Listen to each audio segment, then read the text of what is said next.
وما ارسلناک الا رحمۃ للعالمین بن کر عورت کو مقام عطا کیا۔ فرمایا کہ اگر عورت ماں کی صورت کے اندر ہے تو زمانہ جاہلیت کے اندر جب باپ فوت ہو جاتا تو پیچھے سے سوتیلی ماں کے ساتھ نکاح کرنا ان کے ہاں کوئی عیب نہیں ہوا کرتا تھا، اور ان کے ہاں وراثت کا کوئی تصور نہیں ہوا کرتا تھا۔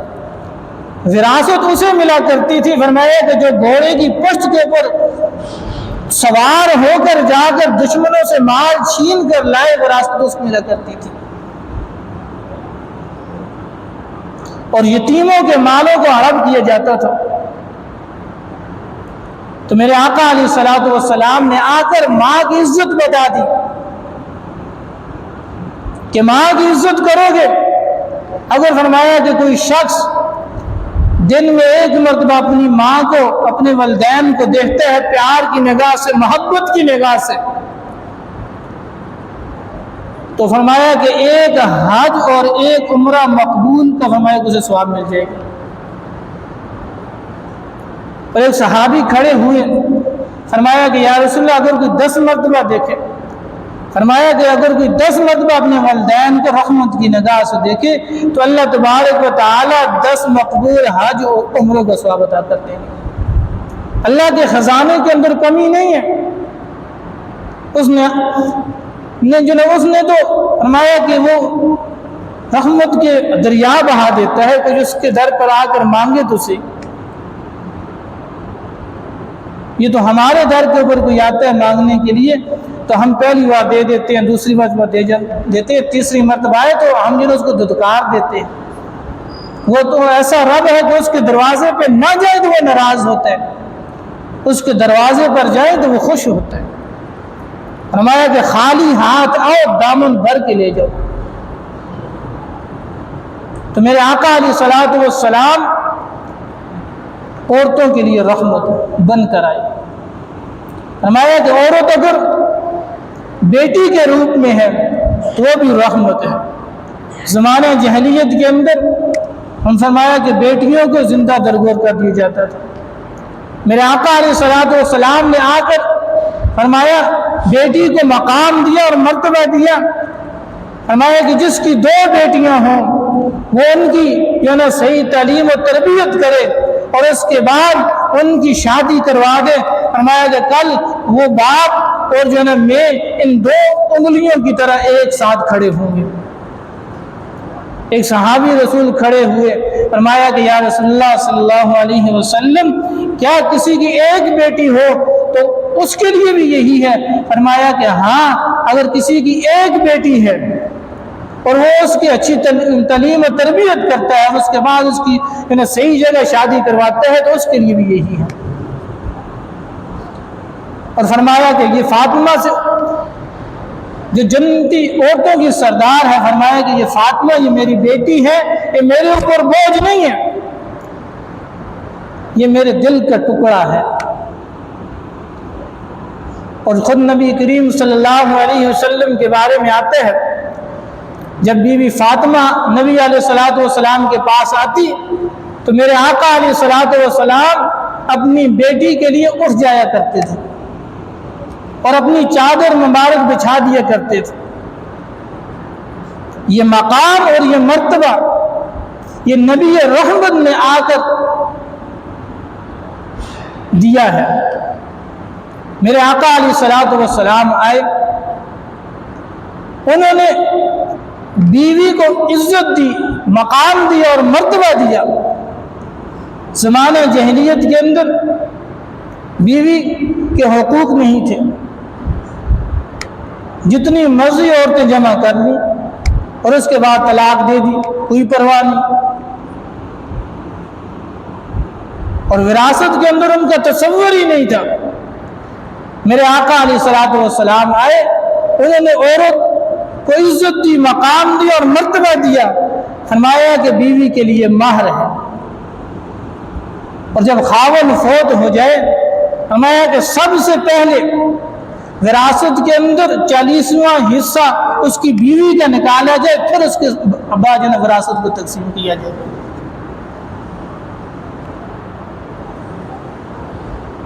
تو اللہ تبارک و تعالیٰ نے اپنے پاک پیغمبر کو رحمت بنا کر بھیجا۔ میرے بھائیوں، بزرگوں اور دوستوں، زمانہ جاہلیت کے اندر باپ کا کوئی مقام نہیں ہوا کرتا تھا۔ اللہ کے نبی صلی اللہ علیہ وسلم نے آ کر باپ کو یہ مقام دیا اور مرتبہ دیا، فرمایا کہ تو اور تیرا مال یہ دونوں فرمایا کہ تیرے باپ کے ہیں، اور فرمایا کہ رضی رب رضی الوالد، کہ والد کی رضا کے اندر رب کی رضا ہے، اور فرمایا کہ رب کی ناراضگی کے اندر، جنہیں والد کی ناراضگی کے اندر رب کی ناراضگی ہے۔ یہ مقام اور یہ مرتبہ نبی کریم صلی اللہ علیہ وسلم نے آ کر دیے، اور فرمایا کہ یہ باپ یہ تمہاری جنت کا دروازہ ہے۔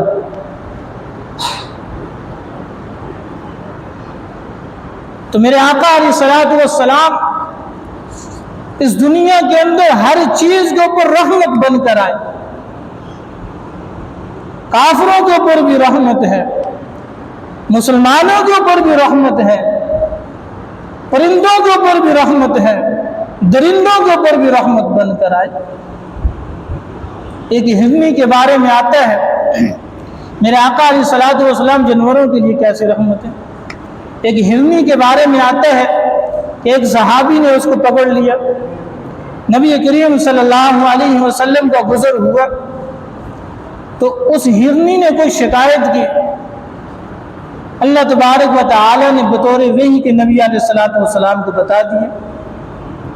نبی علیہ الصلوۃ والسلام نے اس ہرنی کے ساتھ وعدہ کیا، بھائی تو ایک وعدہ دے دے کہ جس سے تو کہتی ہے کہ میں جو نا واپس آ جاؤں گی، مجھے کو چھوڑ دو، بات یہ کہ میرے بچے جنگل کے اندر موجود ہیں، میں ان کو دودھ پلا کر آ جاؤں۔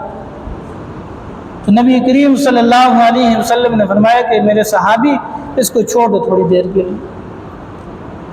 تو اس کو چھوڑ دیا گیا۔ تھوڑی دیر کے بعد فرمایا کہ کیا دیکھتے اس کے ساتھ بچے بھی آ رہے۔ تو نبی کریم صلی اللہ علیہ وسلم جانوروں کے لیے بھی رحمت بن کر آئے، اور اس امت کے لیے بھی رحمت ہے، اور آخری وقت ہے۔ نبی کریم صلی اللہ علیہ وسلم آخری وقت کے اندر جہاں نماز کا ذکر کرتے ہیں وہاں غلاموں کا ذکر بھی کرتے ہیں، اور غلاموں کو بھی یہ حق میرے نبی علیہ الصلوۃ والسلام نے دیا۔ فرمایا کہ جو کچھ تم خود کھاتے ہو، فرمایا کہ اپنے غلاموں کو بھی وہ کچھ نہ کھلاؤ۔ اور اس امت کے لیے بھی رحمت۔ معراج کی رات کا واقعہ آپ کو پتہ ہے کہ نبی کریم صلی اللہ علیہ وسلم جب گئے تو 50 نمازوں کا تحفہ ملا، اور 6 مہینوں کے روزوں کا تحفہ ملا، تو کم کروا کر 5 نمازیں رہی، اور 6 مہینوں کے روزوں کو کم کروا کر 1 مہینے کے روزے۔ یہ رحمت بنے ہیں۔ آج 5 نمازیں نہیں ہو رہی، ہم سے 1 مہینے کے روزے جو نہیں رکھے جا رہے، تو 6 مہینوں کے روزے کہاں رکھتے؟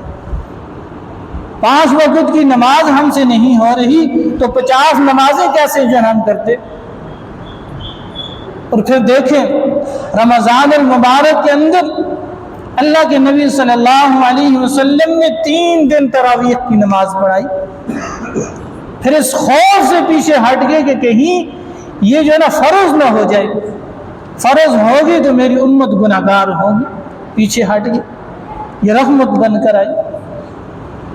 اس سے پہلے زمانہ جاہلیت کے اندر یہ پڑوسیوں کے کوئی حقوق نہیں تھے۔ میرے آقا علیہ الصلوۃ والسلام رحمت بن کر آئے اور فرمایا کہ جبرائیل امین اس کثرت سے میرے پاس آتے اور پڑوسیوں کے حقوق کی تلقین کرتے، مجھے یہ گمان ہونے لگا کہ کہیں پڑوسیوں کو وراثت کے اندر جو ہے وہ اقدار نہ تصور کیا جائے۔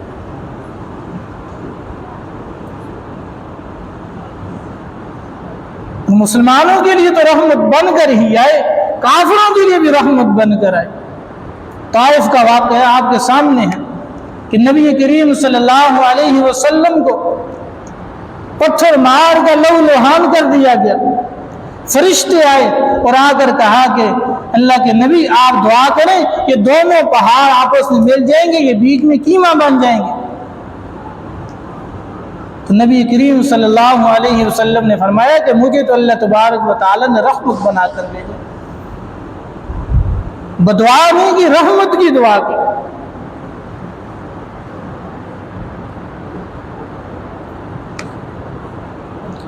اور دنیا کے اندر تو رحمت ہے ہی، فرمایا کہ آخرت کے اندر بھی رحمت ہوں گے، جہاں آدم علیہ السلام سے لے کر جناب عیسیٰ علیہ السلام تک اور قیامت کی صبح تک آنے والا انسان سارا کا سارا دیکھے گا کہ بھئی کب حساب و کتاب شروع ہوگا۔ اس عالم میں جو شخص سفارش کرے گا وہ میرے اور آپ کے آقا علیہ السلام ہیں۔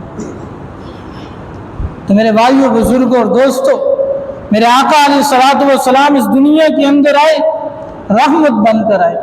وَمَا أَرْسَلْنَاكَ إِلَّا رَحْمَةً لِّلْعَالَمِينَ اور إِنَّمَا بُعِثْتُ لِأُتَمِّمَ مَكَارِمَ الْأَخْلَاقِ، نبی کریم صلی اللہ علیہ وسلم نے فرمایا کہ مجھے اخلاق کو مکمل کرنے کے لیے بھیجا ہے۔